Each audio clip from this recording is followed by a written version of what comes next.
They're still seeking a pension solution at the State House as the deadline for the spring session to end approaches. We'll talk about it next on Capitol View.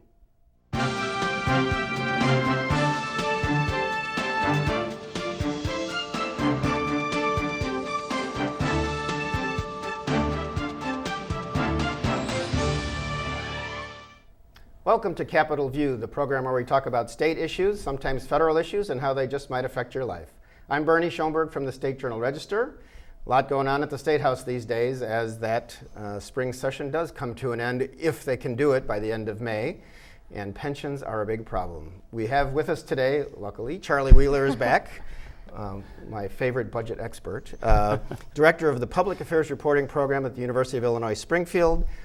Before that, longtime Chicago Sun-Times reporter at the State House. Charlie, welcome. Thank you. It's always good to be here, Bernie. And Hannah Meisel, who has Charlie helped her learn her craft as one of those interns a few years back, and now is a reporter for WILL in Urbana and covers the State House from time to time. Hannah, welcome back. Thanks for having me. And Charlie, let's talk about pension.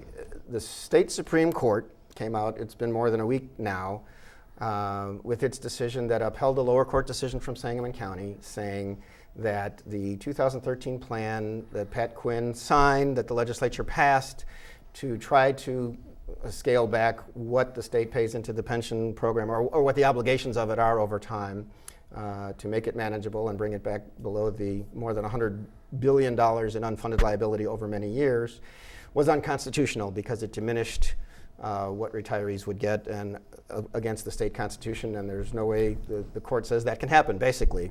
So where do we go from here?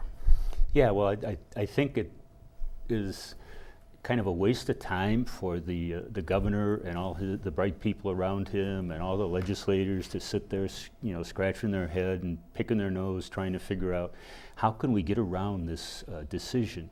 The decision was pretty clear.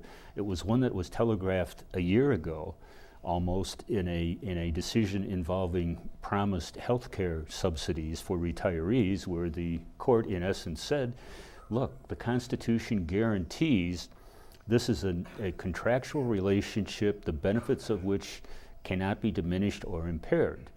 And so the ruling that came down from the High Court was what the Constitution says, you can't diminish or impair the benefits, is what it means. I mean, it's the kind of thing that the average literate citizen would read and say, oh, okay, that's what it means. But there were a lot of people who spent a lot of time and energy trying to figure out a way to make it not mean what it clearly means, and the court said, forget it. And so my advice would be, let's, in essence, do what the court is saying, figure out a way to pay for the benefits that people are entitled to for belonging to one of these public employee retirement systems, instead of trying to figure out a way to somehow dodge our responsibility. Okay, well, it's a tough call, however, because what people are being paid includes that 3% annual compounded increase that people look back now and say, how did that ever get written into there? And this is what has ballooned the cost, and so do we have to raise taxes again? I'm not sure where we go with that. Well, and again, the court has said what the benefits are is what they are. You can't do anything about it. And the court, in an opinion that really stretched all the way back to the days of the founders of the Republic, cited a lot of examples. And they said, for example, the Supreme Court said that despite the trauma of the Civil War, Abraham Lincoln couldn't suspend habeas corpus. It pointed out that even during the Great Depression, payments were made that were obligated under the law. So they went out of their way, I think, to try and clearly send a message to the General Assembly, you got to figure out a way to pay up. And there are ways to do that. The unfunded liability is in excess of $100 billion. What that means is that the benefits that have been promised to retirees and people still in the system total up to roughly $100+ billion less than the assets that we think we'll have on hand to pay them as they come due.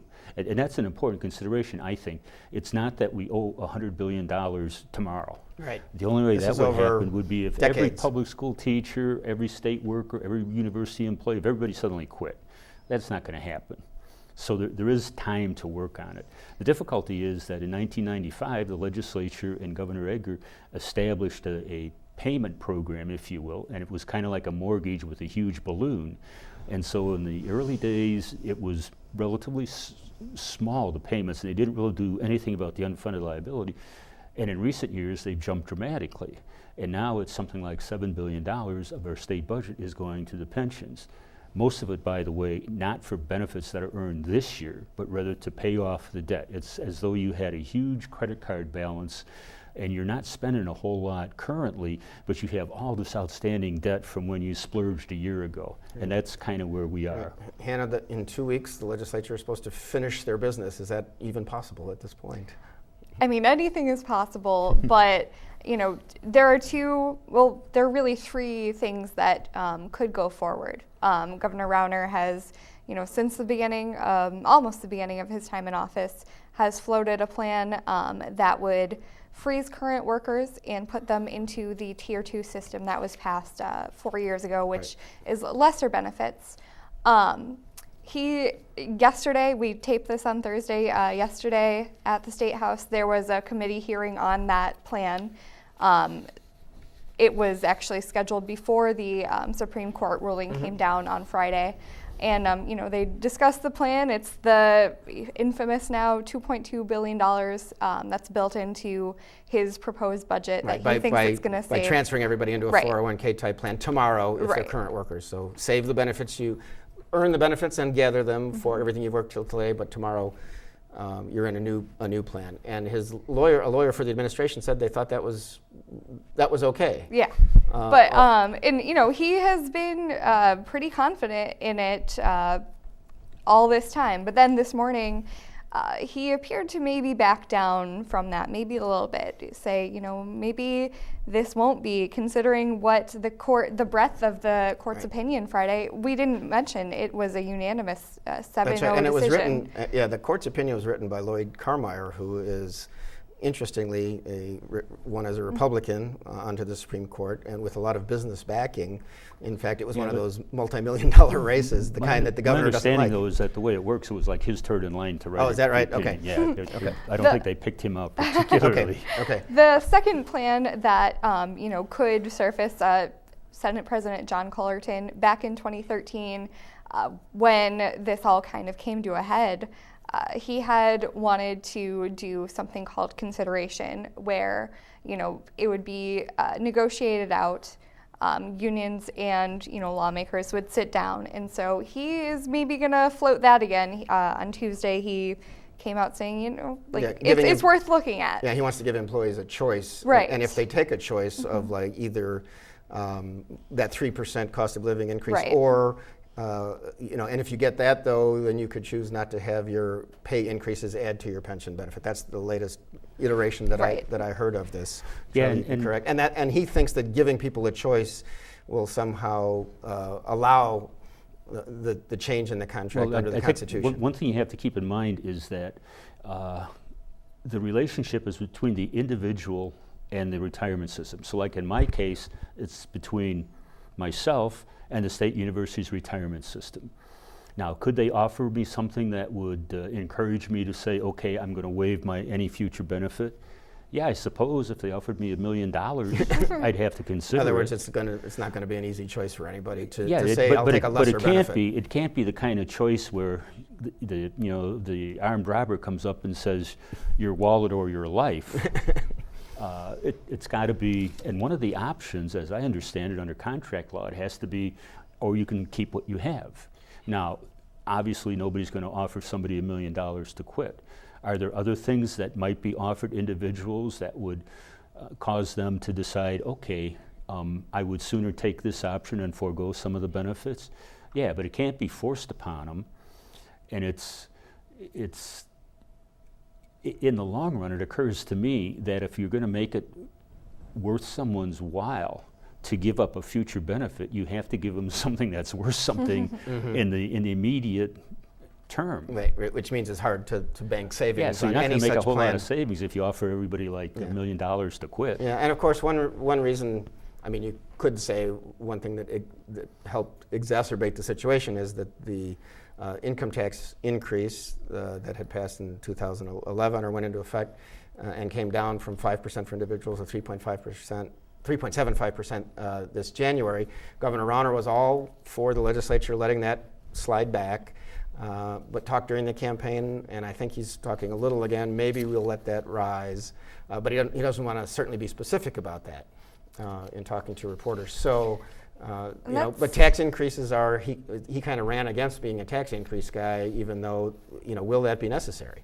Well, the Supreme Court, right in their opinion, they said, you guys, you made your bed lie in it. You let the income tax roll back. Right. And so this is your mess. A third option, which Charlie was, mentioning, would be to re-amortize the debt. We had a 1995 pension ramp. We could do that again. It might be difficult, but it might be all that we have right now. And what that means is, have the debt paid off over a longer period of time. I think right now it's supposed to be paid off when, 2040? 2045. Okay, yeah. 50 years from the inception of the law. So, we might have to stretch it out 20 more years. And but that might be something that we see in the coming days, as the legislature, has to meet its May 31st end of session deadline. That might be the only thing that could be feasible. One point that I found interesting, I haven't read the entire opinion, I should have, but I read part of it. But there is a part that says that it's right here if you'd like to. I had it earlier. The benefit that should not be reduced is what you are promised when you start working. And that seems to blow a hole, at least from a layman's perspective, in the governor's plan that says you can earn, get your pension up to. Yeah, read that for us, Shirley. Let me quote from page 19, paragraph 46. Accordingly, once an individual begins work and becomes a member of a public retirement system, any subsequent changes to the pension code that would diminish the benefits conferred by membership in the retirement system cannot be applied to that individual. Right. To me, that's pretty clear cut. Right, and it that's basically starts from at the beginning. Yeah. So, I don't. I think that's why the governor finally has admitted maybe we're not being constitutional, even though he was talking about this plan, at least in general terms, even during the primary race a year ago, and we got the finest lawyers, and they say we're fine, and this is going to work. Yeah, right. Lawyers will tell you whatever you want them to tell. No offense to the legal profession, but that's what they're about. You have a case, and you come and say, Bernie, you're my attorney. Here's my situation. Help me out. There's a song, Bernie the Attorney. I've heard it. But anyway, but it's not me. Yeah, and so you research the law and you come up with the best case possible to get your client what the client wants. Yeah. I mean, so that's not a rap on lawyers. That's the way it goes. Here's something else to think about. Supposing we don't do anything. Supposing we just stick with the 1995 ramp. Roughly since the beginning of this decade, the contributions have grown dramatically. Going forward, they're not going to grow by $1 billion a year. They're going to be roughly half that. And part of it is because a few years ago, we enacted a second set of pension regulations called Tier 2. And under Tier 2, people get a lot less and they have to wait longer to retire. Right. And so that's people newly hired, because you can't do that to existing employees at the time. No, you can't do it to the older people like myself. Right. You can do it if Hannah were to get hired tomorrow and not be on payroll already. If you were to be hired tomorrow by the university, then you would be under the second tier. Over time, the percentage is going to change between Tier 1 and Tier 2. And the calculation is that for the teachers' retirement system, and roughly half of the people we're talking about are either retired teachers or current teachers, the break-even point is going to be 2024, roughly 10 years, when there's going to be more cheaper people, so to speak, than more expensive people in the system. For state employees who make up less than a quarter of the total, population, 2021 is the break-even point. And for university employees, which is roughly slightly more than a quarter, 2018, 3 years from now, there's going to be more Tier 2 people than Tier 1 people. And Tier 2 people are a lot cheaper. So doing nothing but following the law as it exists now ultimately would resolve the problem. And finding a way to make the payments, if you can have enough revenue. But that's what I mean, following the law. Okay. And here's another thing to think of. Part of the unfunded liability that we have to pay off, or part of the bill, is interest that those dollars that weren't deposited in the retirement system going back, according to the Supreme Court opinion, going back to 1917, almost 100 years, we have to pay interest on those. And the interest that's calculated in there runs from 7.25% to, I believe, 7.5%. Now, it occurs to me, you could probably go out as the state of Illinois and borrow money at a lower interest rate. So what I would like to see explored, and I don't know enough about finance to know if this is feasible or not, why not go out and borrow a big chunk of money and pay maybe 4% and use it to retire parts of the obligation on which we're paying 7% plus, sort of like people do when they refinance a mortgage. Well, we will see. There may have to be creative solutions, we know that.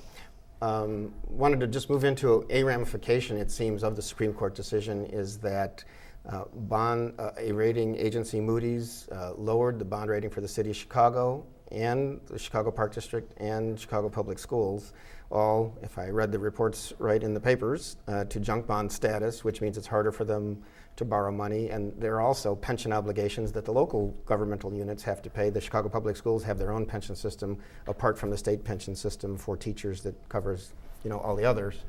So what does this indicate? I mean, it clearly sends a signal that government on many levels in Illinois is in a continual pension crisis. Would you agree with that? I would say, I would look at it that the pension crisis is a symptom of an underlying problem. And it's one that the state, as I say, has faced, according to the court, since 1917, in that governors and legislators, and by the way, since that time, we've had 9 elected Republicans and 6 elected Democrats to the office of governor, so it's not one party solely to blame for it. The desire to spend more than what our revenue structure produces, and to be able to cover that additional spending by not setting aside the money that we should have to pay our pension obligations. And to me, that's the bottom line. And I think there was a study done by the University of Illinois, by the Fiscal Futures Project, that showed even if that pension plan that got thrown out, even had it gone through, you would still have the same problem, that the revenue structure does not produce money sufficiently to cover the programs that are in place now without expanding to do anything else. Interesting. Just on a related subject, Governor Rauner has continued to push for his turnaround agenda, which includes tort reform, which he doesn't want. He thinks there are certain like judicial hellholes in Illinois, like Madison County. They don't want to. They want your venue for a trial to actually have some stronger relation to the case, so you can't bring all the asbestos cases to Madison County, for example. And they want companies not to have to pay like 100% of the problem if they're only found to be 25% at fault for an injury. There was testimony in the Illinois House, which was clearly, according to the Republicans, stacked toward, or the business community stacked toward the worker side of this and how it's bad in other states. There was also this week a discussion on the House floor of a right-to-work zones, which the governor wants, so that, Speaker Madigan put forth this legislation that could be argued about, so the Republicans could claim this is just political theater, and the Democrats could show nobody wants right-to-work zones, even local ones in Illinois, like the governor keeps talking about. Are any of those things going anywhere, or what does, the governor continues to want those things to happen as part of a big deal by the end of the session, but Democrats didn't look a few months ago like they were going to do it, and I don't think they look any closer to doing it today.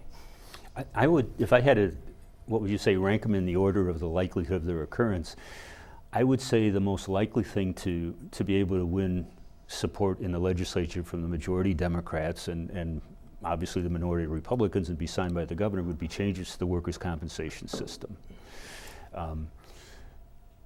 After that, changes to the Unemployment Insurance Act, then changes to the civil justice system, the so-called tort reform. And I would say down at the bottom, ranking below the likelihood that I will be the starting pitcher for the Cubs in the World Series in October, is passage of right to work.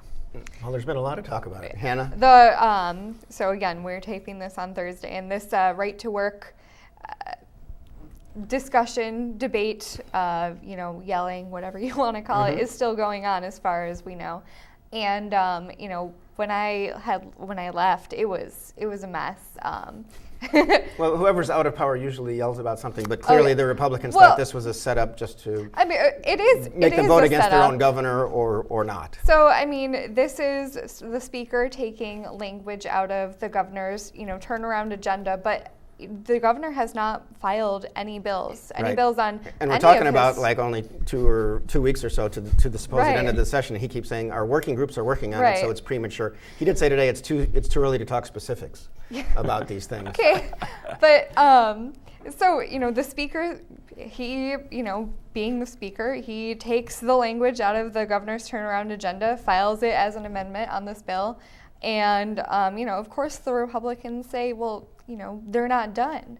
Then again, you make a good point. When is the governor going to be done and propose this legislation? So no, right to work is definitely not going to happen. Yeah. The governor has made a couple of gains when he, localities passing asking local resolutions. governments to pass resolutions, But again, resolutions don't mean much. The biggest one that he has gotten so far is McHenry County, which of course borders Wisconsin, so they definitely in the city have, of Rockford, it was a Yes. split vote, but they did it as well. Yeah, that's In the city council. At the rate he's going, he himself will be retired and collecting a pension before it's done.